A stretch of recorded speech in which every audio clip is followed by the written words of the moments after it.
we found this area in the brain where essentially the brain makes a decision and says, these things I'm not going to tell you about. So it's processed, and this is a step towards consciousness, because this means that there is a part of the brain that knows things that you don't know. And we're narrowing down gradually on this part, and many scientists, and I'm one of them, think that the more we understand this about this part of the brain, we can see how the brain chooses what to reveal to you. There's more and more interest in society in actually getting neural implants. So I predict that once it becomes a possibility, we will have many, many people who would want to volunteer to have their brain open and a chip put inside for not clinical but recreational purposes. The bad thing is basically our brain becomes a commodity and we don't know if we can trust our own thoughts. There wasn't technology that could actually show you different things. Now we do have that. Now that we can put a neural implant in your brain and control your eyes, I can really take out stuff from the image that you just won't see. Like there would be a person here and you would not see it. We're dealing with something from the inside. All of our problems are human-created problems that if you just convince 8 billion people to think differently on something, you solve them. That's how easy it is. This is crazy, Moran. Hello, everyone, and welcome to this very special edition of Through Conversations podcast, the platform where we explore the truth through conversations with the most brilliant minds. And here in front of me is a brilliant mind indeed, Moran Cerf. Moran, thank you for joining me today. A pleasure, and thank you for the nice words.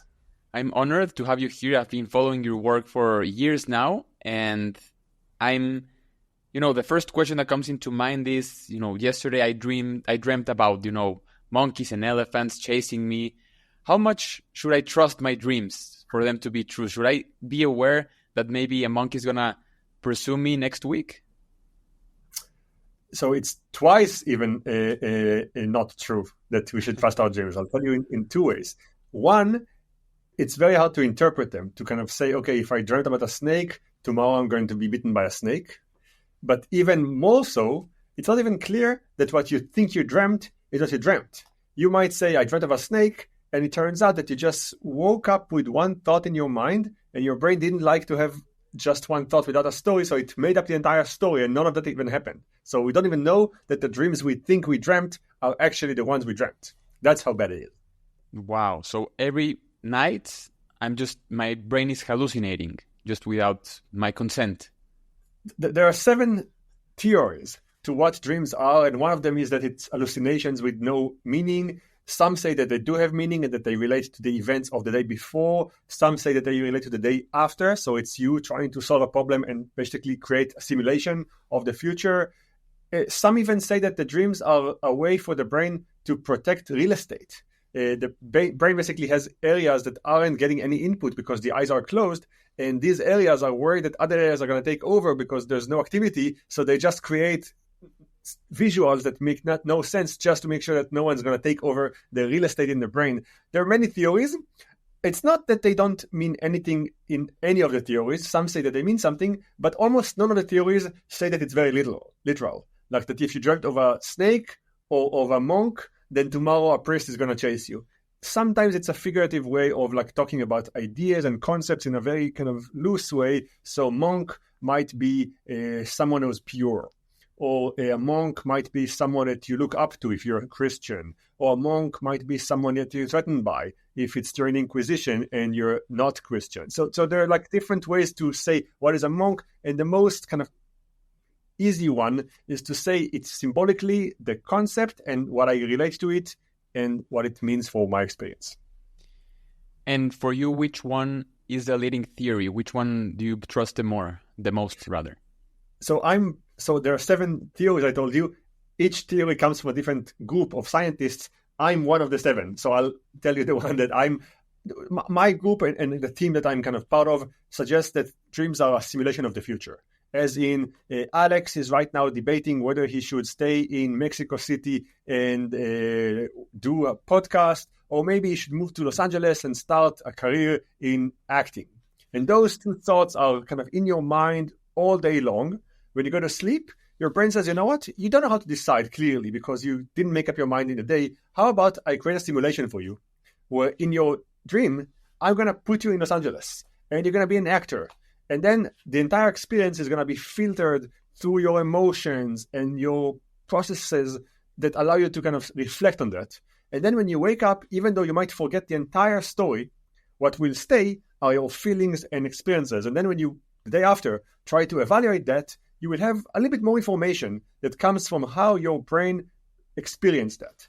And in that sense, the simulation is a way not to kind of give you a real experience, but it's just to give you a chance to try living through this VR experience and seeing how you feel about it. That's the one that we play with a lot.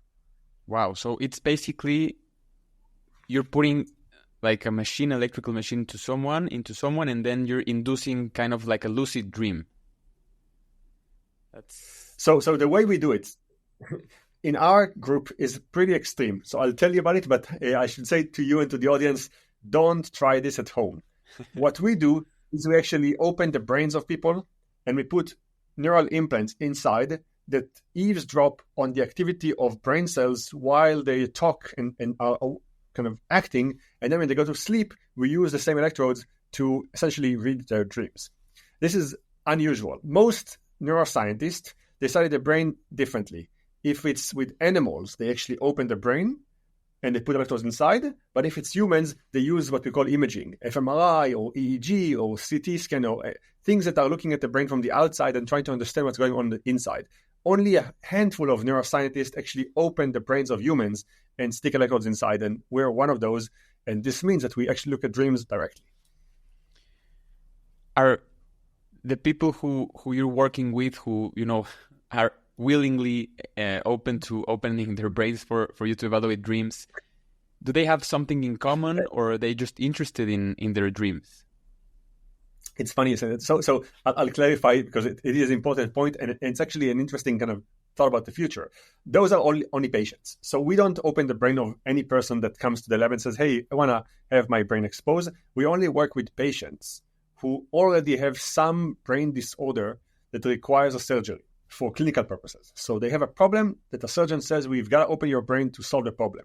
And then typically when you open someone's brain, you keep it open for a few days until you figure out what the problem is precisely, so you can take out only the part of the brain that is faulty. You don't want to take too much of the brain. You want to really kind of be precise. So it means that we have to open the brain and really fine-tune the location of the neurons that are problematic so we can take those out alone. And this means that we have a human being with open brain with electrodes inside for a few days. And this allows me as a scientist to come on day 2 after the surgery is already over and say, now that you have electrodes in your brain, would you mind letting me also ask you questions, play games with you, have you go to sleep with electrodes, and see how the brain works. So it's only patients right now. But what I was going to say is that even though we only work with patients, I get almost daily an email from someone who says, I want to be part of it as a non-patient.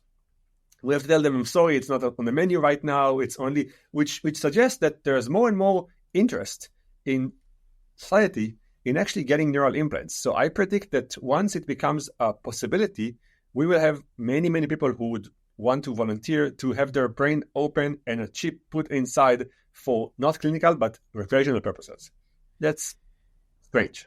Yes, we will definitely, you just open a whole can of worms around there that we'll definitely explore, because there's so many things that I believe you have in mind, not only, the prospects, but also the threats and the risks.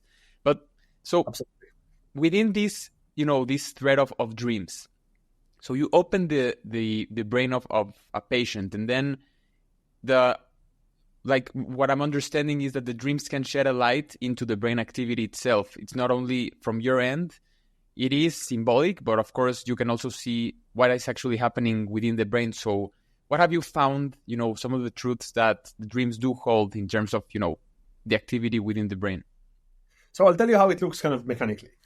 The patient comes on day 1, we open their brain in a surgery kind of room, operating room, put electrodes inside, make sure that they're okay, and then we have the wires come out and feed into our computer, and now we get access to their brain activity continuously. So that's the kind of mechanics of that. And then on day 2, I, Moran, show up to the patient room and I say, Alex, I know that you're okay, your brain is open, you have electrodes inside, I want to talk to you. Tell me about your life. And the patient might tell me stories about their girlfriend or boyfriend, about their parents, about the music that they like to listen to, the TV shows they watch, the people they vote for. They just tell me stories. And I use those stories to basically get a lens into what is right now in their mind. And maybe they told me 2 hours of stories. Then I go to my team and we create a repertoire of hundreds, if not thousands, of pictures or videos that correspond to the things they care about. So if they say they care about playing a computer game, we create a video of the computer game. If they say that they vote for this person, we make videos of the person they vote for and the person they don't like to vote for. If they say they like some music, we create clips of this music. So we basically create a lot of content that corresponds to the things that are in their brain.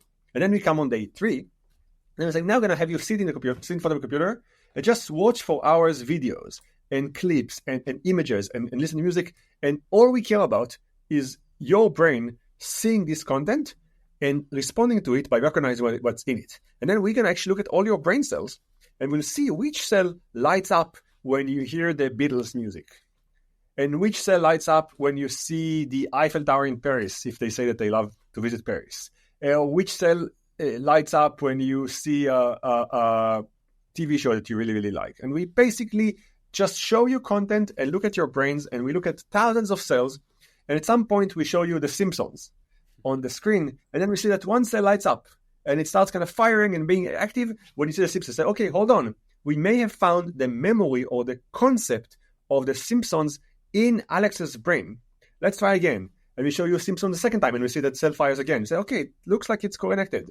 And then we want to make sure that it's right. So we'll show you other cartoon pictures which are not the Simpsons, to make sure that it's really the Simpsons and not just cartoons. And we might show you the Minions, because they're also yellow cartoon characters. I want to make sure that it's not just yellow cartoon characters, but it's really this particular character. And we really will spend hours fine-tuning it until we know that we found for many, many brain cells the thing that they code, the cell that codes The Simpsons, the cell that codes the Eiffel Tower. And for every person in the world, if you know what the Simpsons are, or if you know what the Eiffel Tower is, it means that you have a cluster of cells in your brain that fire every time I say the Eiffel Tower. So all we need to do is to find them. And we have so many electrodes that we can find them. Once we found them, the fun begins, because then I can talk to you about anything. And if you just think about the Eiffel Tower, I will see it in your brain. I can play poker with you.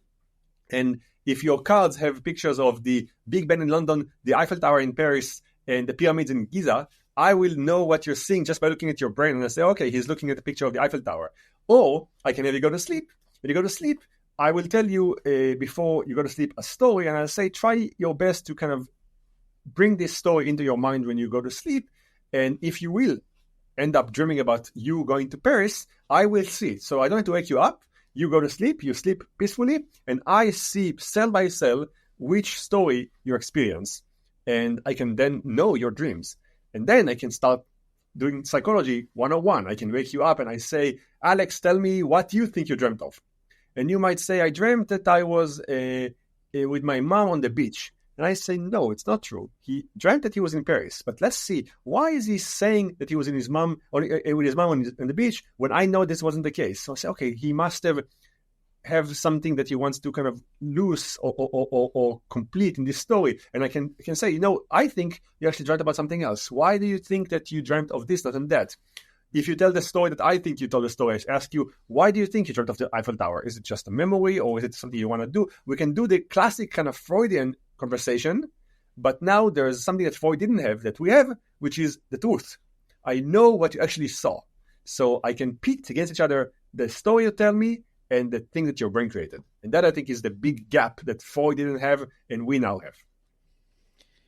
Wow. And so let's suppose that, God forbid, I'm one of your patients, and I realize that the problem within my brain, or rather you realize with your team that the problem within my brain is within that memory, within that place where I'm storing the Simpsons. And so you take away that little part of it. So where does Alex, my identity lie within? If, how can I know that you didn't take a little piece of Alex and that memory of the Simpsons is away from eternity and I will never know what the Simpsons is? Or just, that part of Alex that maybe fired from something else, it's never there. Yeah. So fortunately, the brain was ready for that. And the way it's organized is that for most memories, it spreads them in a relatively organized way, such that if I take, so there are many copies of the Simpsons in Alex's brain. We actually calculated the number, it's about 5 million. So there's 5 million different cells that all fire when you think of the Simpson. And in that sense, if I take only a handful of those cells, you still will know what the Simpson is. But you're totally right. If I take a lot of the brain, you will, at the best case scenario, wake up not knowing things. Worst case scenario, you might really kind of lose all your ability to actually remember. There are some cases of patients like that. They're rare, but that is why we try to really be as kind of precise as possible, so we're not going to ruin a lot. And the part we take out is usually part that is sick, so it's already not doing a good job, so we're not really losing any function. But you're totally right in that historically, when this procedure just started, surgeons used to take a lot more, and many patients lost function. The classical case, there's a famous patient who died recently, but he was in the textbooks for decades, known as HM. Yes, were his initials. And he was a patient that some surgeon took basically an entire part of his brain called the hippocampus, which there are two copies, but turns out that one side was not working, the other side was taken out. He lost the ability to use the hippocampi, the two of them. And what it led to, kind of phenomenology-wise, was that he couldn't create new memories. The movie Memento is based on this guy. He remembered what was already in until the day that this part of the brain was taken out. So he had memories of the past, but he couldn't take new memories. So every time something happened, for short term, he could kind of understand what's going on, and then it would disappear. And he would, if you would talk to him for like 10 minutes and you left the room and you came back, you wouldn't know who you were. You can introduce yourself and say, I'm Alex, I'm doing this podcast, this is who I am, this is where I live, this and so on. And then you leave the room and you come back and he says, hi, who are you? You say, I'm Alex, and you do it again, and he holds no memories. That's one extreme case. We have multiple cases in the history of neuroscience of people whose brain you took out a part of and some big function lost. And in that sense, to your bigger question, I think, yes, the brain is the sum of all those modules. And if you take out too much, or if you take even small, but something that doesn't have a backup, you lose function and you might not know who you are, not have memories, not have emotions. All of the patients I got to experience, and they're all very kind of disturbing in how it's showing something about us. Wow. And Moran, within your work, have you, one of the biggest questions I have, and probably all of us have, is, what is consciousness? And the debate is the consciousness is within the brain. Where else should it be? Has your work shed a light into, maybe what parts of the brain may hold that answer of what consciousness truly is? Yes. So in a way, this is why I became a neuroscientist, right? When I was a kid and I said I want to be a neuroscientist, it was because I was after consciousness. And I think that almost all neuroscientists should at least want that to be the answer. Everything else is kind of a derivative. That is the big question. It's like physicists trying to understand what happened in the beginning of time, or like if there are aliens. Like there are some questions that are at the core of your field, and we're making progress. I'll give you an example of a project that we finished just a few, kind of not long ago. It came out, I think, in 2023. That is a step in direction. In this project, we took the classical psychological experiment that we call attention blindness, where I tell you to look at one thing, and then I change other things in the background, and you don't notice them because you're focused on one thing. The classical example is the gorilla experiment, where you have people, you tell people there are like going to be people throwing a ball.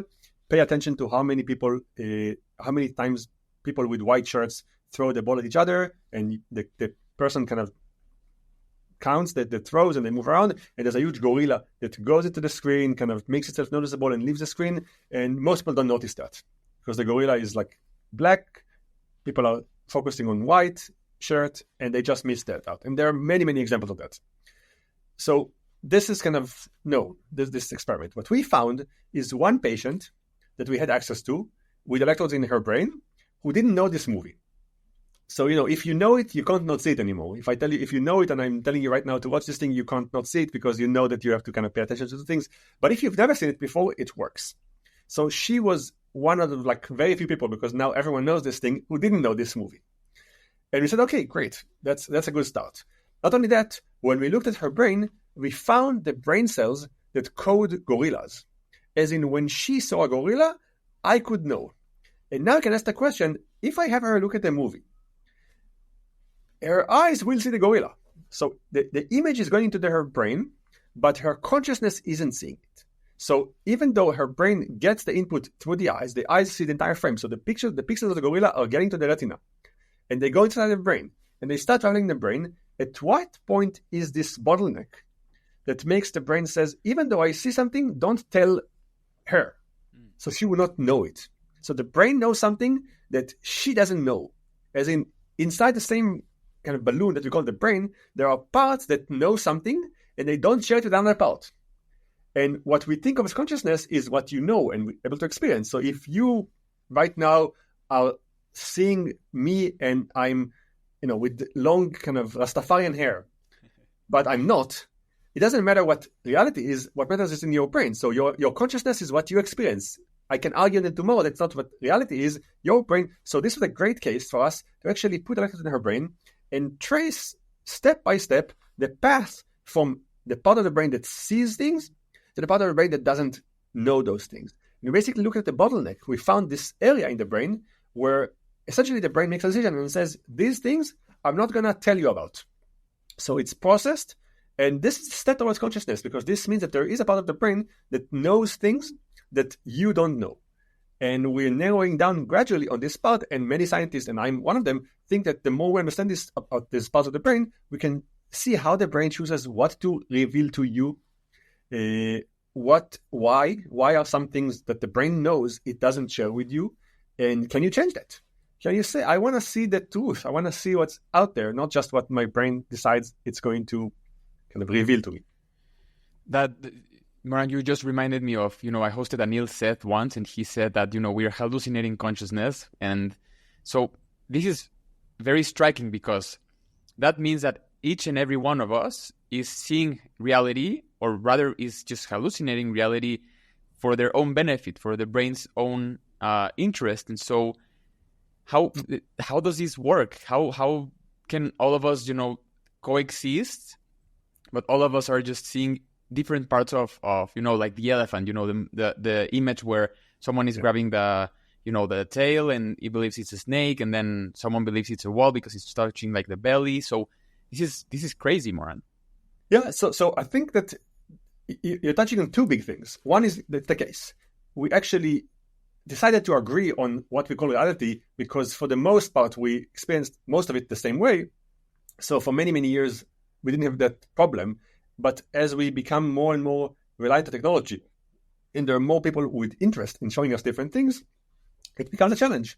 You might start having a conflict between people not agreeing on what is in front of them because it's kind of we're getting to the edge.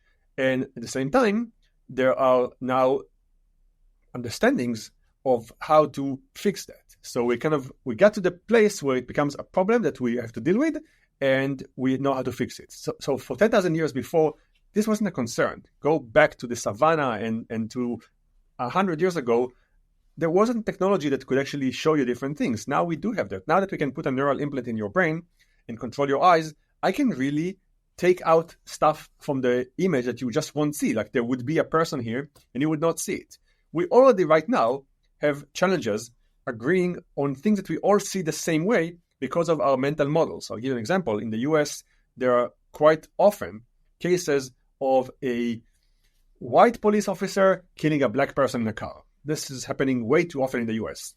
And one thing is to argue what happened. Like you might say, kind of, the video, we don't have footage and we argue what happened. But many times you actually have a video. So they show you a video. So they show you, here's what happens. And you think, okay, once I show you a video, the answer would come out. There's no need for a trial. We'll see what happened. People still argue. Someone says, yeah, I see the video, but it looks to me like it was self-defense. And the policeman basically defended himself and killed this person. And other people say, no, it was murder. There was no. So even if we see the same visual, we can still bring our own personal biases and apply a different answer to what we see. Now imagine that you take it one step further, and in your movie, the person is being attacked by the policeman is being attacked by the person, and then as self-defense, he actually pulls a gun at the last resort. And in my movie, the person is sitting peacefully in a car, and the policeman comes and just shoots him with a kind of machine gun. So we don't see it in the same movie. And the step to do that is just have access to your brain and put a neural implant there. If I have a neural implant there, and you use the neural implant to get your footage from TV, then there's no problem at all to give you a different one. We see it on Facebook and on Instagram where you have a feed. Two people can look at the same kind of website and get different feeds. So in your feed, you see all kinds of conspiracy theories, and I see none of them, and I see all kinds of things that you don't see of them. Now, imagine the feed is not like on our website, but it's in your mind. That's where the world is going to. At the same time, we know how to stop it. So we have at least the ability to, if we decide, not have it. Listen, my whole feed is French bulldogs chasing each other, monkeys, and science. And then all of a sudden, a bit of doom scrolling. But it's a perfect blend. So the doom scrolling goes through, Moran. So this brings me into, what you mentioned previously on, the desire of so many people and the interest of so many people who are not patients of you looking and being interested into, voluntarily having an implant within them. And so I have two questions. One of those, maybe it's, the product to that is it desirable on your perspective, Moran, for all of us to have the universal perspective, like there's a uniform perspective on reality, or is it more desirable for each and every one of us to have just a piece of the cake? That's the first question. So first of all, let me tell you kind of why we have so many people being interested. Yeah. I think it's tied to the politics and the kind of geopolitics, I guess, of the current life. People are much more prone to conspiracy theories. The world became more polarized, and people start looking online. Could it be that the CIA is putting something in my brain? How come my girlfriend doesn't agree with me on something that clearly I'm seeing the right answer? What is wrong with her? And if you start looking there, you will quickly find simple solutions, which is me.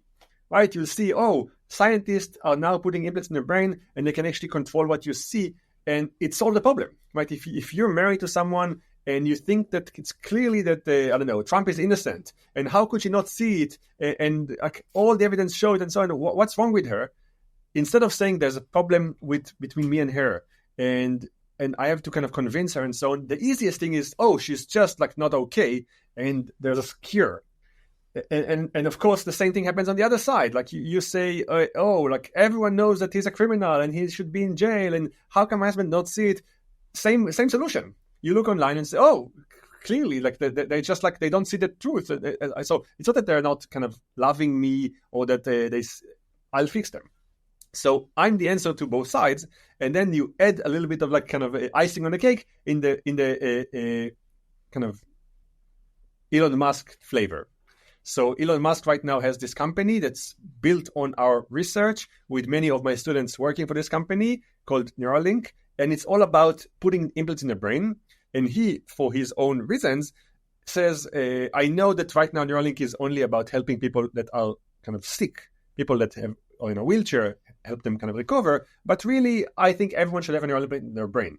And once he said it in his big following, people say, oh my God, Elon Musk said I can have a neural implant in my brain and I can do high-frequency trading faster, or I can watch any show I want in my mind, or I don't need Google Maps anymore. I'll just know how to get anywhere because my maps are going to be in the brain.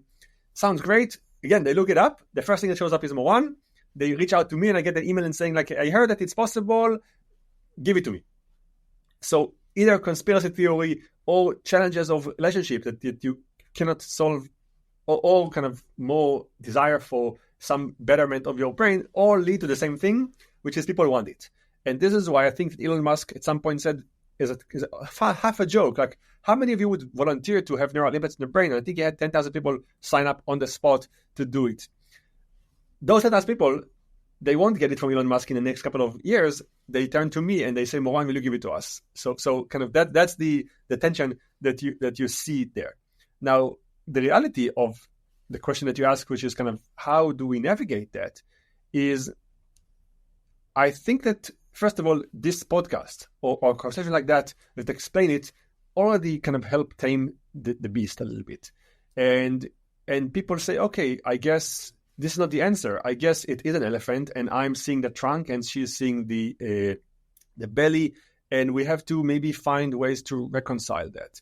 And one way is to send an email with all capital letters saying you're wrong and I'm right. That was tried and didn't do well. But another one is to say, okay, let me explain to you a lot more about the way I think. Let me walk you through the thought process. When I see a policeman and a black person, I automatically tend to think that it's an aggressive situation because I'm black. And all of my experience in the past was of violence. So that's what I see. So I immediately kind of try to look at what would be. And I was in a situation like this, and it turned out violent. So this is why when I see that, I immediately kind of look for any signs. And the more you're able to narrate your thinking, you're able to communicate to the other side things. And ultimately, I think it brings people together. And the bonus, the icing on the cake, is when you do that, you don't just learn this particular thing. You learn how people think. And when you learn how people think, you do a better job in a lot of things, career-wise and life-wise. It's really a great skill to have, perspective taking. If you can think like someone else, you'll do good things in many domains. It's one of the things that we teach here where I work at Columbia University. It's a remarkable skill. When people do better at that, they start doing better in so many other domains. It's a really useful skill to have. Definitely. And listen, not to get into politics, but Columbia University might need, more classes from your end, from what we're seeing from the outside. But Moran, so you've outlined some of the benefits and some of the hype that a lot of people have in terms of this technology having a neural implant within them, Google Maps, maybe higher IQ, training more. Those are some of the benefits that you've outlined, but let's discuss the like you say, let's tame the beast. What is the beast? What are the challenges here? What is the threat of having an actual neural implant inside of me? That's great. So that I'll amplify the question in the following way. If you heard us right now and you think I want it, here comes the part that will make you not want it. But if you leave the other part and say, I definitely don't want it, you should also know that there's a good side. So it's really a pendulum here. There are a lot of good things, a lot of bad things. And the main thing you can do as an audience is not kind of listen to the last one and say, this is the one I want. Like kind of keep both in your mind. It's tough to keep both things, but if you can, you'll do a better job in justice to the thing. What are the bad things? The bad things, basically, our brain becomes a commodity, and we don't know if we can trust our own thoughts. Right now, you trust your own brain. You might see information on the screen and you say, I don't trust this thing. But once you have a thought in your brain, it's 100% true. So you and I are talking right now. It's morning. You and I have this experience. If tomorrow someone says, hey, Alex, what did you do yesterday in the morning? You say, I was speaking to Moran. And this friend says, no, it's not true. You were playing tennis with me. And you say, what are you talking about? I remember I was with Moran on a podcast. We had this conversation. This guy says, no, you were playing tennis with me. And I even will show you a video of us playing tennis. Or I will bring 10 friends who will all kind of say that you were there playing tennis with me. Doesn't matter what they say. You have a memory, and your memory is stronger than anything. Like you can bring 1,000 people who will try to tell you that you were not where you were right now. Your memories will always win. We trust our memories blindly. If you know that something happened, you just know. You don't need anyone else. This is why people say, like, show me evidence, and I will. But turns out that in a world where you have a neural implant, I can put a memory in your brain, and now you would not know that it's true. You have a memory, you think it's reality, and it's actually not happened. It's something that I put there. So this is one idea. Then we can take another one. You drive your car, and you want to get to a restaurant that you like, but you don't even know how to get there. Now you would look at your phone, and you would type the address, and you would get a feed, and for that to happen, the computer had to go to a server, Google Maps, get the answer, show it to you. Now imagine that you have it in your brain. You drive your car, and you kind of think the thought, I wish I knew how to get to this restaurant that I really like. The thought is broadcasted from your brain straight to a server, Google Maps. Ask the question, comes back, and now you know the answer. That's the great part. But what if instead of Google Maps, it goes to a hacker who plugged into your brain the wrong address? That's a small problem. Or maybe plugged a way to get you to a place that you don't want to go to, like a risky neighborhood, or even make you fall off a cliff because it controls your car and it kind of makes the automatic car off a cliff. That's when it becomes kind of risky. You wouldn't know. You would just think you know what to do, and it's not true. What if the thoughts are just being kind of up for grabs. So you ask a question, and between you asking a question of, say, Wikipedia and getting the answer, there are 10 websites to bid on what's the answer going to be. So one website says, like, tell him that World War II started in 1939. No, tell him it was actually 1917 because it began because of the Russians invading. And you start like, you get answers, but the Wikipedia that you get is one that 5 different entities bid on. And maybe you think, oh, I really want to buy Diet Coke, but it was Diet Coke versus Pepsi that kind of bid on your thought and make you want that. You can see how it kind of becomes more and more volatile. You go to vote, you think that you choose, you're in the ballot by yourself in the booth. No one is there. You put a note and you think, this is my preference. How do you know? All of the world we live in right now is kind of suggesting that decisions are the core of who we are. We have, Shakespeare, to be or not to be, right? That's kind of like decisions are who we are. And we say things like, beauty is in the eye of the beholder. Like, you know what's beautiful to you. Or the customer is always right. Like, I know what I want to buy. Or the voters knows best. All of those things suggest that you, at least deep inside, if you dig in your brain, you have the answers. And once you have a neural implant there, it's really a spy inside your head that kind of fights with you on what's true. And you might not know what's beautiful, what you want to buy, what you want to vote. That's the dark side. It is a dark side indeed. And just here to challenge a bit, the idea, Moran, is that it kind of feels that, at least in the world that we're living right now, and I'd love to hear your perspective on this, is it does seem like a lot of the collective brain is kind of hacked already. Like, the software we're instilling in ourselves is hacking our reality. I can see the same situation like you just mentioned, any given situation, and we can just argue about it because I was scrolling through Instagram and the reels that I didn't see about French bulldogs were about the conspiracy theories, and so I dearly believe the reality that I'm seeing. And so how can I really trust my own thoughts, first of all, without the neural implant? And let's say that I'm still, I heard about the risks of it and I'm willing to take that risk.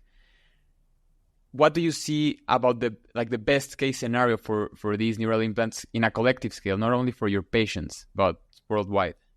So I'll start with the second one and tell you the first one. So the easy one. The good things, and the reason I think it's so, I kind of intentionally moved the pendulum. I told you what's bad about it.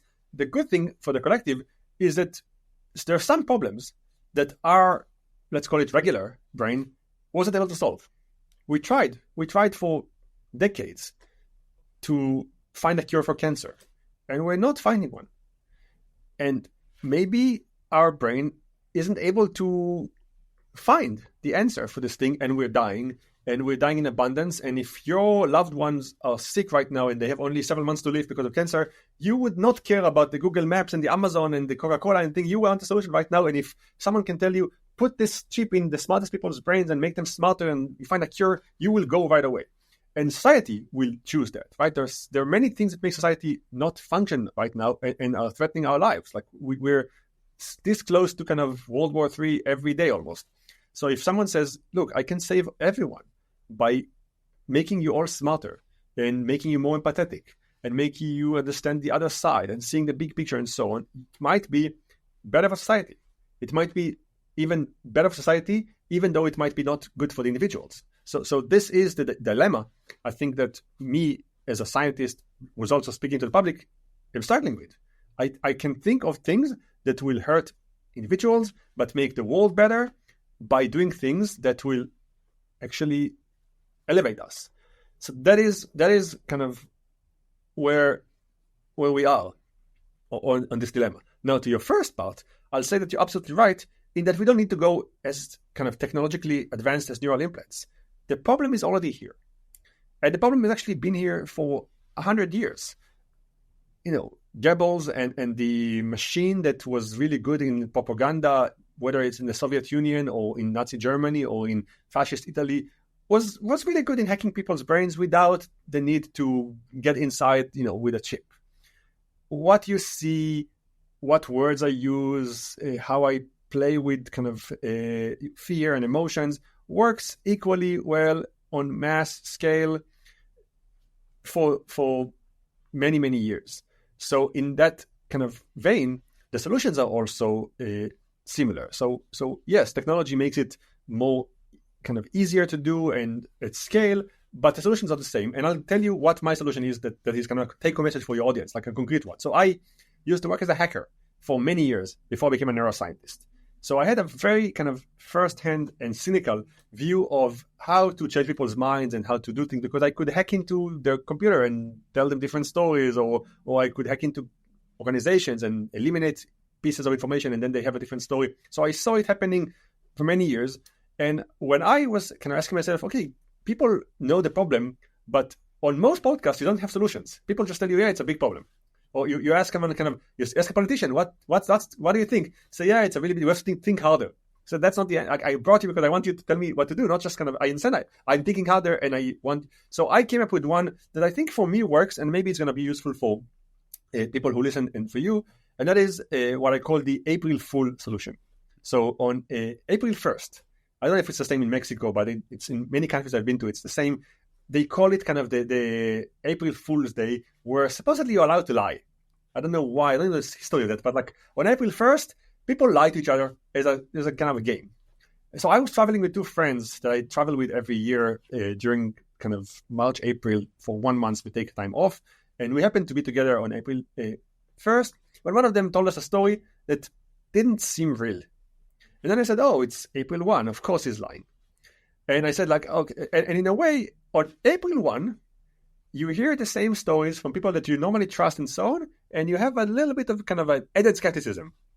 So I suggest playing the April Fool game randomly every now and then. So you can't live your life doubting everything and saying, like, everything people tell me I don't trust and so on. That's too much, and it's going to kind of wear you off, and you're going to start doing a bad job. But occasionally, you can put a reminder on the computer saying, once a month, randomly on one day, I decide that I challenge every input I get and think of it as not true.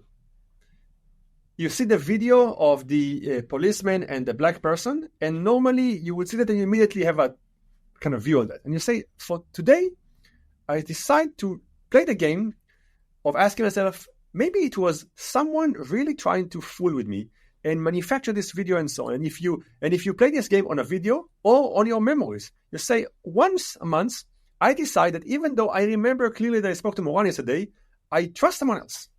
And I play the game of saying, you know what? My memory is lying to me. Someone had a neural implant in my brain, and I actually trust others that I play tennis with my friends. And I play along. And it's going to be hard because it's going to be against all your kind of intuitions. But play this game occasionally and say, like, today, I don't trust my own thoughts. And I play listening to others and relying on others. And you will actually expose yourself to a richer repertoire option. And you might all your life be the person who says the police are killers, but one time you say, you know what?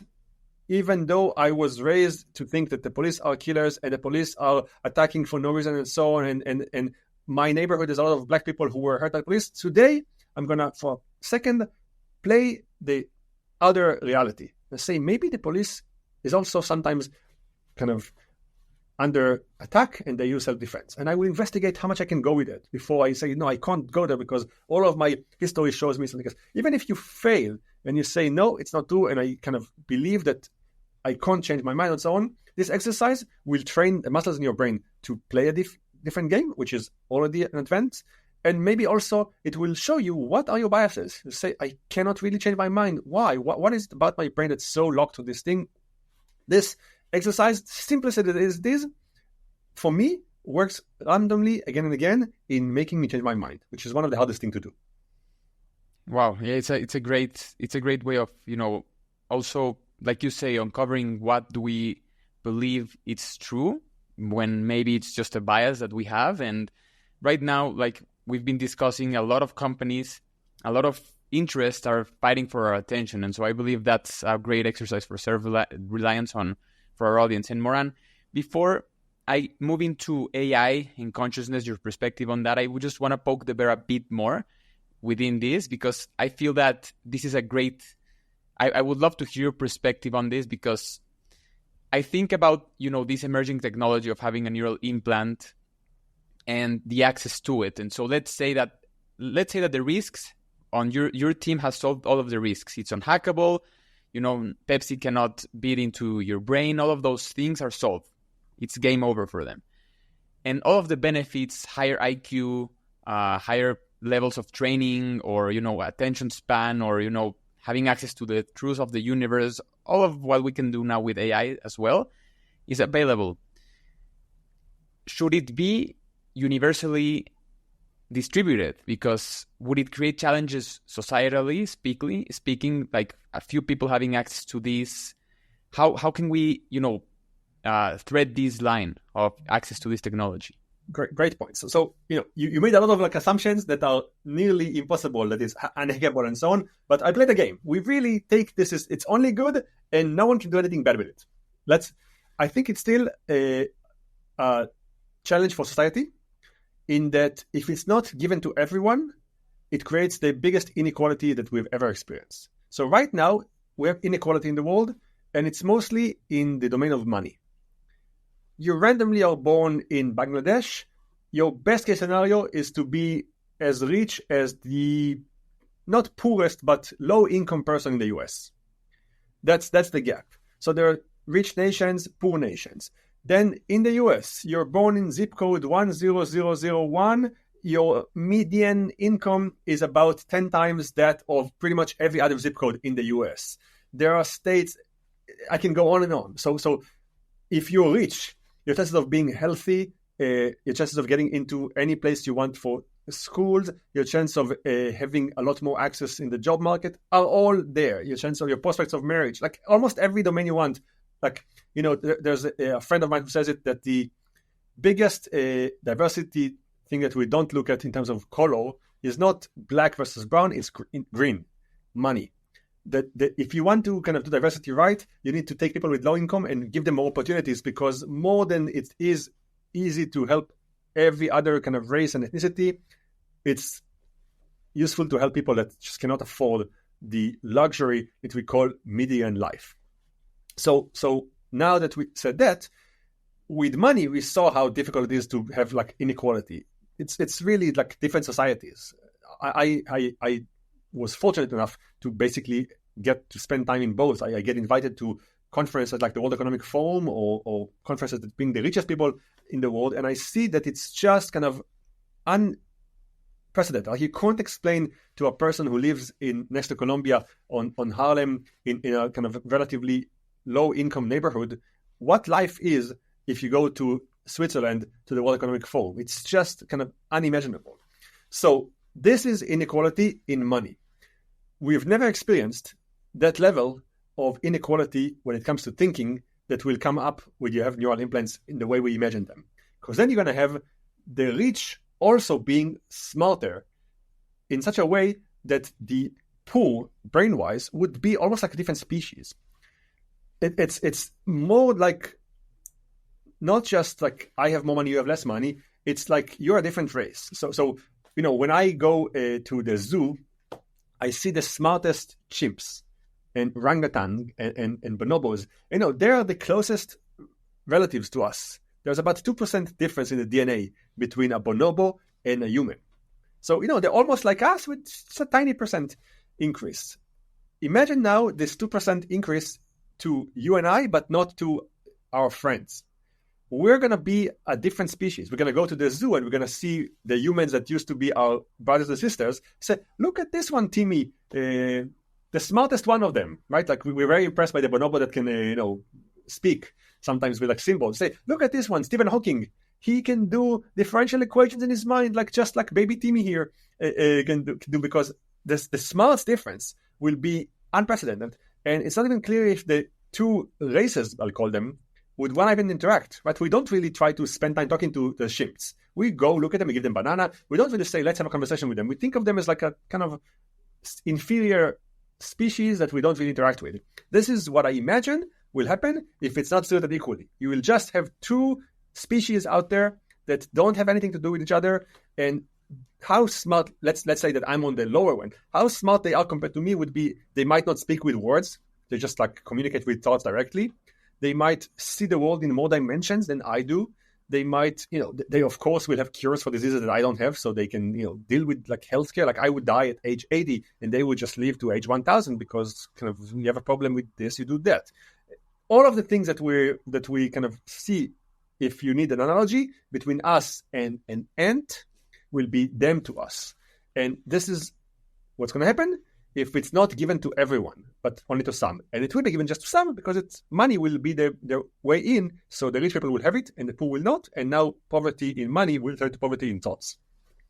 Wow. And it seems that, we're not having the conversation of maybe just hold it would be crazy for me to tell you, Moran, you know what, stop your work, stop your research, because the technology is coming. So we have to have these conversations on how to navigate it. Technology is coming, and because I think as a pendulum, it almost matters where we finish. Right? If I give a talk for 1 hour and I finish by we're going to cure cancer and no one's going to be blind or deaf, and no people are going to be in a wheelchair because everyone in a wheelchair we can basically give them ability to move. People say give it to me. And if I end the conversation in some people are going to be rich, smart, and powerful, some are going to be poor, people say never. So it's classical case of a weapon, if you want, that could change the world, and depends on what side of the equation you are. People want it not. Think of nuclear bombs. The allies who built them and had them thought that they were an amazing weapon that allowed them to basically end the war in no time with a clear victory and prevent and save many lives that would have been dead on the. So they had a lot of reasoning behind that. And the Japanese, who were the kind of people who suffered from that, thought it was the worst thing that humanity could create, not just kind of as a, down the line where it's kind of end right now, but momentarily at this point, because it kind of created an unlevel playing field.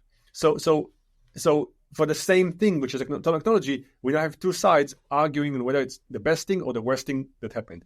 Neural implants are that on steroids.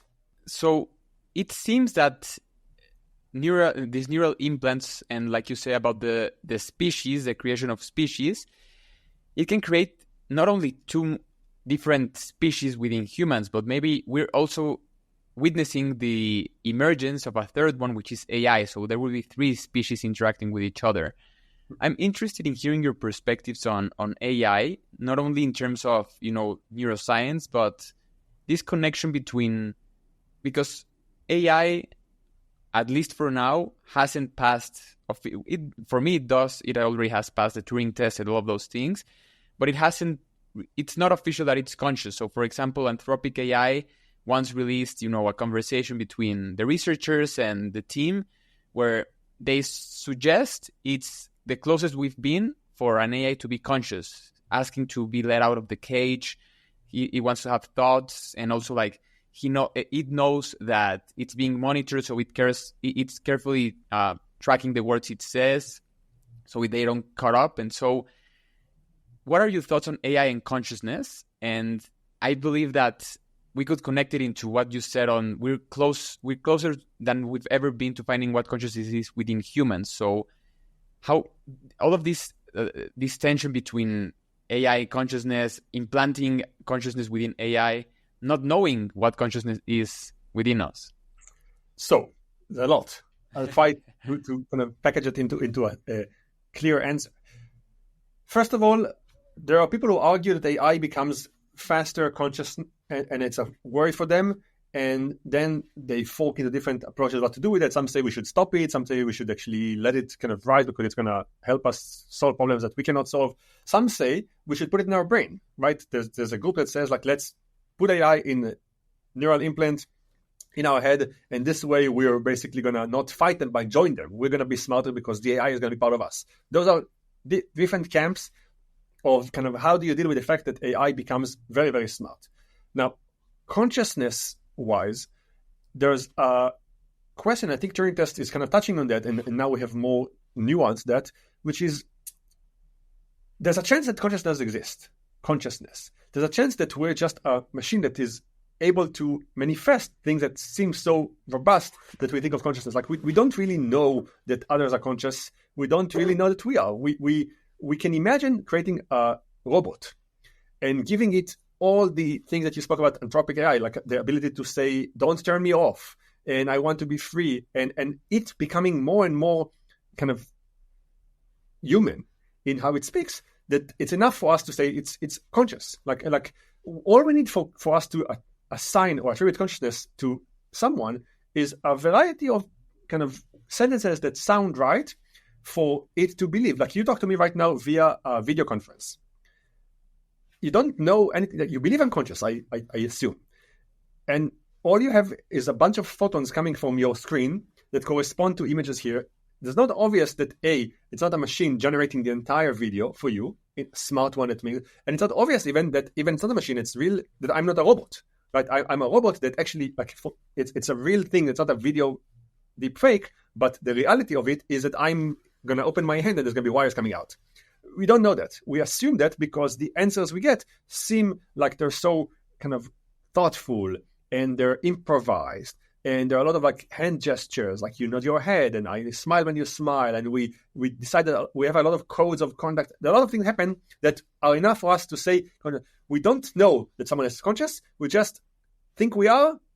And if someone looks enough like us, then they are conscious too. There are studies on AI that show that if you mask it, if you make people talk to a chatbot, and they don't know that it's a chatbot because it's kind of part of a chat of a lot of humans, you can have AI entirely be kind of invisible. And people think it's a human, and they tell it stories, and they tell it secrets, and AI can fool people by telling them lies. And they can do things. And the same way, a lot of conversations right now happen on video conferences or on chat or text across the world.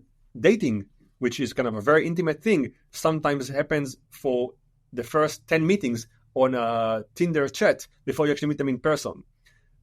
All of those things machines can do and hack it entirely so it would be fooling us. In a way, we're moving, in my mind, from what was an attention economy to intimacy economy. The thing that machines and companies learned how to hack in the last 10 years was our attention. All the social media things learned how to make you stay longer on the what you call doom scrolling. But now they do one step further.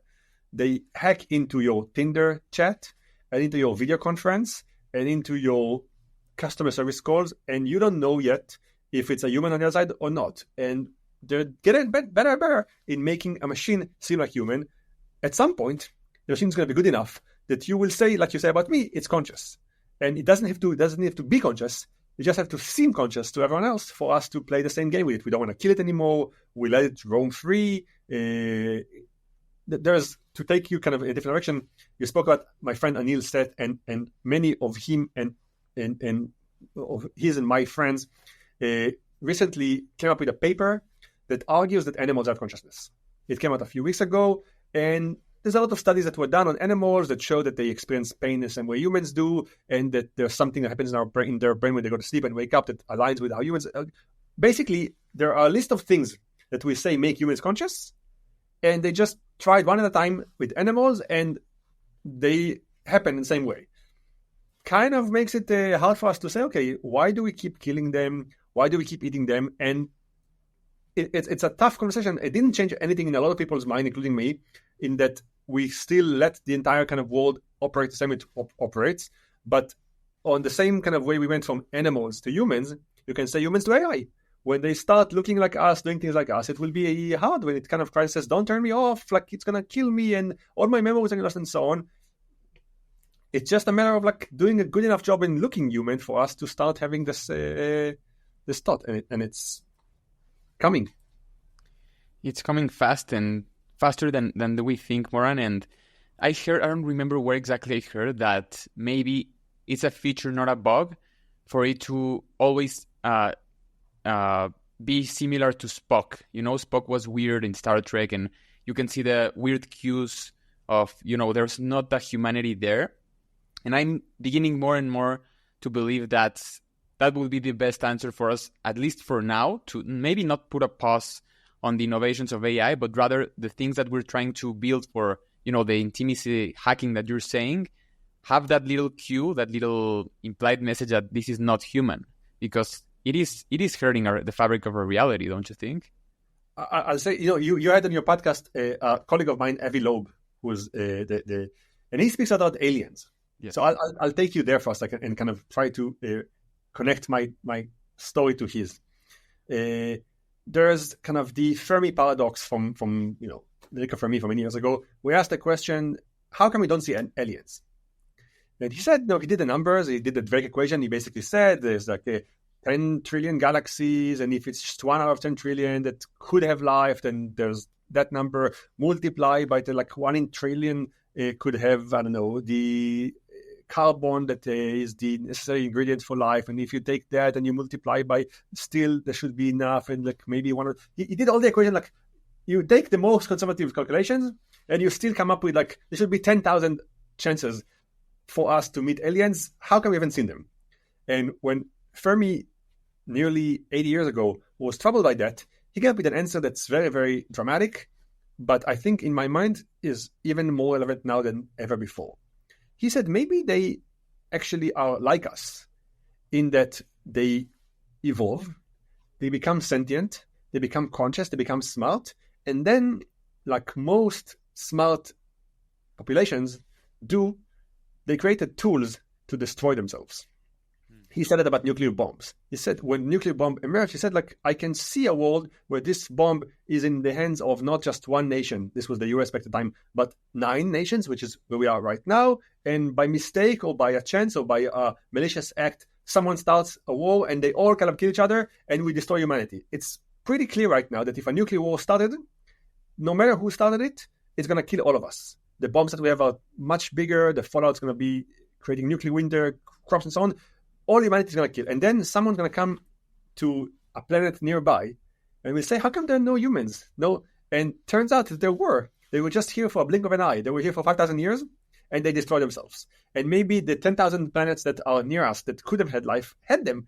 They just had them for like a short period of time and then they destroyed themselves because technology became a tool. And in that sense, the AI and the likes of it that we create could be the biggest thing that we're going to also use to destroy ourselves. I somehow end up feeling that I'm very doom and gloom this conversation, which is not how I see the world. I think that we have a lot of power in kind of shaping the reality, but it's useful to remember that there's this kind of danger in the back that we couldn't ignore back in the past and now. Yes, no, it's not doom and gloom. I believe that there's a lot of hype around these new technologies, and listening to you also reminds me that even though I'm extremely excited about the AI, there's a lot of things that we still don't know about ourselves yet, and one of those is, the biggest question with this, what's our brain? The brain is said to be the biggest mystery in the universe, and we're daring to create a new species without fully knowing who we are. And maybe so that's like the biggest question that I have. How can we create something that will mimic us without knowing what we truly are? So the Spock example was made by a science fiction show, but someone had the idea. Some person, even though no one has the brain of Spock, someone had the idea to imagine him and create him. It was in a show, it was an actor, but he created not just like a character, he created an idea. And now a lot of people have the idea of Spock in their brain, and it's something that people aspire to or afraid of, but it's there. So ideas are the currency of our mind. We don't have to actually have everything working for us to be able to imagine it and respond to it. You don't have to create an ice cream that tastes like soy sauce to know that you don't want it. Right? Like we have this magic thing which in the frontal lobe of humans, that's the most advanced thing that humans have, that allows us to create scenarios, go all the way with imagining them, share them with others, and respond to them. And this is how we invented things that don't exist, but we invented unicorns. They don't exist, but everyone that's heard the word unicorn right now knows what it is. We have a mental image of unicorn, and we all agreed on what it is, and we can play games, and we can even say unicorns probably would like to eat lettuce, but not like to eat, I don't know, pigs. We can really kind of argue on that. We can argue whether Mickey Mouse and Minnie Mouse are brothers and sisters or husband and wife. Or we don't know. No one told us, but we all have a mental image in our mind, and we can start arguing, and we can have a bonfire and marshmallow and spend hours arguing on this thing. And I spoke about 2 kind of imaginary things, but we invented also things that are much more complex. We invented the democracy. You can't eat democracy. You can't wear democracy. It's an idea that someone invented, and we all aligned behind that, and we now organize society by that. We go to vote, and all of that is I have a friend who talks about soccer matches. It's an amazing idea, right? Like someone invented the game of soccer and convinced 22 people to chase after a leather ball with certain rules, and we know what they're allowed to do, what they're not allowed to do. It wasn't there before, and at some point someone had the idea, shared it, and now people are willing to go pay a lot of money, travel the world to see 22 people chase a leather ball. All of those ideas are the magic of humanity. And in that sense, the Spock idea, the end of the world idea, AI, they're all things that we created in our mind, which means that we can control them fully. If what we do in this conversation shapes one person's mind, and they're wealthy enough to sponsor a product, or they're important enough in the world of politics to create legislation, or they're an activist, we change something. So in that sense, I think the nice thing about society is, unlike the Fermi paradox that says that all humanity has killed themselves, is that if 9 billion people, 8 billion people, agreed on a new idea, it's there. If we all agree that the peace is the desired option for 8 billion people, that's it. It's going to happen. I'm seeing it as an optimistic idea, which is all conflicts and all problems are only 8 billion people you have to convince. If I had the time to go one by one and give them this thing, and this podcast is hopefully going to get to some of them, we're making a progress. And in that sense, I think that I'm very optimistic because it's not like coming from the outside. The dinosaurs had a hard time. They had to deal with something from the outside. Mm-hmm. We're dealing with something from the inside. All of our problems are human-created problems that if you just convince 8 billion people to think differently on something, you solve them. That's how easy it is. Yeah, that's actually mind-blowing that, in fact, you're right now, thankfully, because it's optimistic to think that way, that most of our problems are human-induced. We've created these problems, we can get out of them, and so that's brilliant. And to get into the optimistic version of AI, Moran, it's gonna unleash it could unleash our human potential. It could unleash to solve those answers and to leverage that with your work that you're doing in, neuroscience and understanding what we are. The limits are endless for humanity, not only about discovering ourselves, but really the true nature of the universe. I agree. So I think that since we are now in the optimistic streak, let's continue there. If we manage to convince all humans to be on the same side of how to do things, now AI becomes the best thing ever, right? We basically have a tool that allows us to solve problems that our brains couldn't solve. Unfortunately, even though our brains is magnificent, there's something it can't do. There's something we can't imagine. There are some constraints that exist in this world just because of biology of how we are. It's very hard for musicians to invent, let's say they write concerts on the piano. They are constrained without even paying attention to things that our fingers can do, right? You can't play a chord that is on the very left side of the piano keyboard and on the right side. You either have to have 4 hands, or you might use some hands here and something but there's limits. Like we can only play up to 10 notes at the same time, and typically they should be really close. So Beethoven and Mozart and all that, they kind of invented all the possibilities, that they had all the options for music in their mind, but they really didn't have all the options because they kind of said, okay, we know what humans are. These are the things we can do. AI doesn't have that. You can tell AI, create new music, everything's on the menu. And suddenly it says, okay, like I'm going to create music for people with 11 fingers or with 4 hands and that can move their hands faster. I use music that the drummers that are the fastest, they can beat in 1/12 kind of a second. So that's super fast. But AI can say, I'm going to go to 1/36 of a second. So AI can not stop where our brains are limited, but have all the options. And in that sense, there are a lot of problems that we could not solve with our brain that AI could help us. Can say, look, AI, we've been struggling with cancer for decades now. We're not doing a good job. Here's a problem. Here's what we want. Go at it. Come back when you have an answer. It's going to come back and says, like, here are 4 answers to 4 cures for cancer. We can say, there's a problem, which is there are some countries that have no resources, and we need to feed many, many millions of people there, and there's food here, but by the time we move the food from here to here, it gets bad. Solve. No problem. Here's how you do it. Here's what crops can be grown here and here.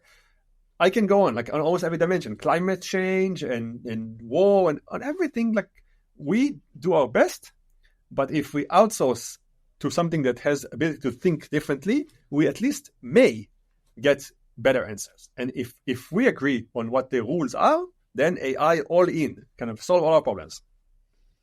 let's hope we get to that scenario sooner than later, Moran. And this conversation really will, it's gonna be in perpetuity in the internet. So let's hope that at least when AI gets control of reality, they hear that we did challenge them a bit, but we're their allies. So we yes, if you hear us AI right now, we love you. We think you're great. We never wanted to upset you, and please don't come and terminate all of humanity because of something wrong that we said on this conversation.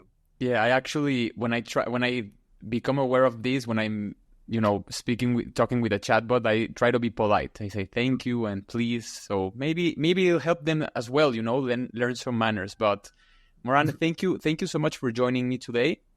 It really was a journey into a lot of things, the self, who we are, who we can be, and all of the prospects and also the challenges. And so I hope to host you again soon.